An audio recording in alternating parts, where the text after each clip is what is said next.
Bom dia, meus queridos, bem-vindos mais uma vez aos nossos estudos filosóficos, aos nossos estudos bíblicos, né? Todos os dias a partir das 7 horas da manhã, sendo publicado aí no canal do Solano Jacob no YouTube e no podcast Livre Pensar em diversas plataformas, incluindo aí o Spotify.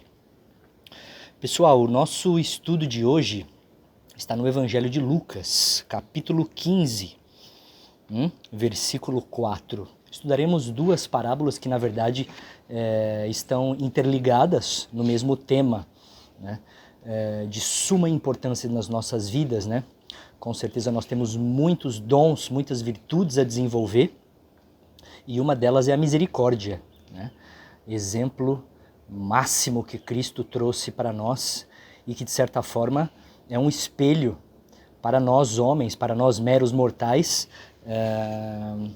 da perfeição de Deus, né? Entre as inúmeras, as incontáveis, as infinitas perfeições que Deus tem, uma delas é a misericórdia. E o que é a misericórdia, na verdade, né? Precisamos primeiramente defini-la.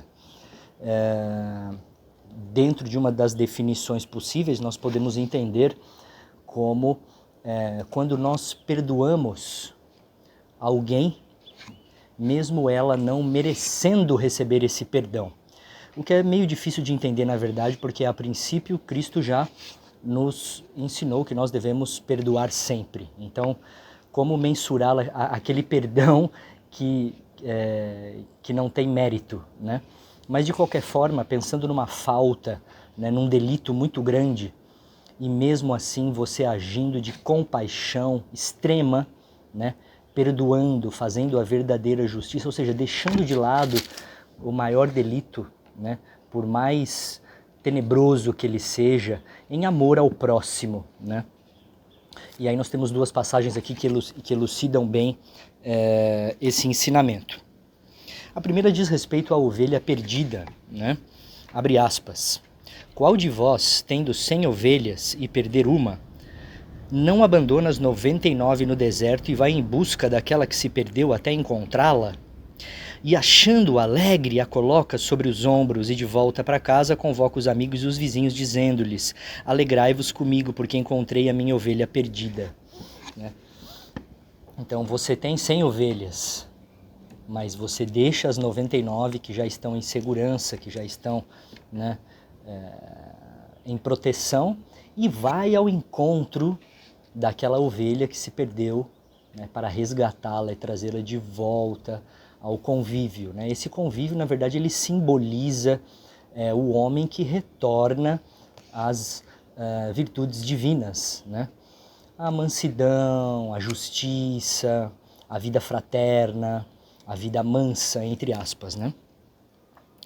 E a outra parábola que é similar a essa é a parábola do filho pródigo, abre aspas, né? Ainda em Lucas, capítulo 15, porém agora no versículo 11, abre aspas, um homem tinha 2 filhos, o mais jovem disse ao pai, dá-me a parte da herança que me cabe. O pai dividiu os bens entre eles.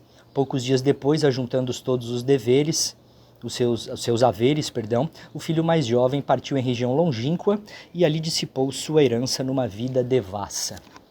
Então trata-se de um filho que recebeu parte da sua herança e partiu, né, de casa e foi gastar esse dinheiro sem muitos critérios, né? E ele acaba se perdendo na vida, acaba perdendo toda a sua quantia financeira, e ele retorna para casa. Quando ele retorna para casa, o seu pai se alegra demais com a sua volta, né? E diz aos seus servos, ide depressa, trazei a melhor túnica e revestiu com ela, põe-lhe um anel no dedo e sandálias nos pés. Traz-ele o novilho cevado e matai-o, comamos e festejamos, pois este meu filho estava morto e tornou a viver, estava perdido e foi reencontrado. Então o pai se alegra com o filho que retoma. Né? Essa é a simbologia, né, de quando a pessoa ela se arrepende e quando ela mesma desenvolve a vontade para refazer, para recuperar todo o mal que havia sido cometido anteriormente. Porém, esse nessa família, como havia sido descrito no começo, eram 2 os filhos, né? E esse filho pródigo que retorna, ele reencontra o seu filho mais velho, que se empodera de um ciúmes, né? E de uma incompreensão, porque ele não conseguia compreender como que o pai estava perdoando, ou se alegrando, ou até mesmo festejando pelo retorno de um filho que havia cometido tantas faltas, né? Havia caminhado de forma errada no mundo. Então você veja que os papéis acabam se invertendo, né? Porque esse filho velho, na verdade, ele que é o principal símbolo aqui, que representa a parte da nossa consciência que não age na justiça, né? Que pensa somente em si próprio, né? E não se alegra com o retorno do próprio irmão que estava, entre aspas, desandado, desvirtuado e acaba retornando ao caminho da retidão. Mas o pai disse-lhe: Filho, tu estás sempre comigo, e tudo o que é meu é teu. Mas era preciso que festejássemos e nos alegrássemos, pois este teu irmão estava morto e tornou a viver. Ele estava perdido e foi reencontrado. As palavras do pai para o irmão mais velho, no caso, né? Tentando explicar para ele, né, aquilo que se passava no seu interior. Mas, de qualquer forma, a mensagem principal dessa lição é a misericórdia, né? Mesmo quando as pessoas agem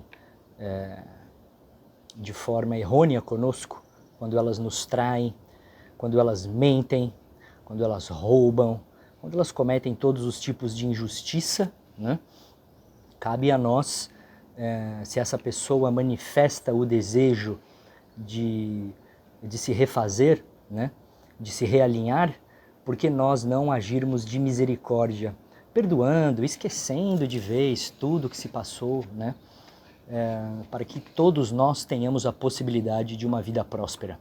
Meus queridos, até o próximo vídeo. Se vocês nos acompanham aqui no YouTube, não esqueçam de curtir o vídeo, seguir o canal do Solano Jacob, para os nossos irmãos que acompanham o podcast Livre Pensar, todos os dias a partir das 7 horas da manhã. Deus abençoe e até breve. Sila.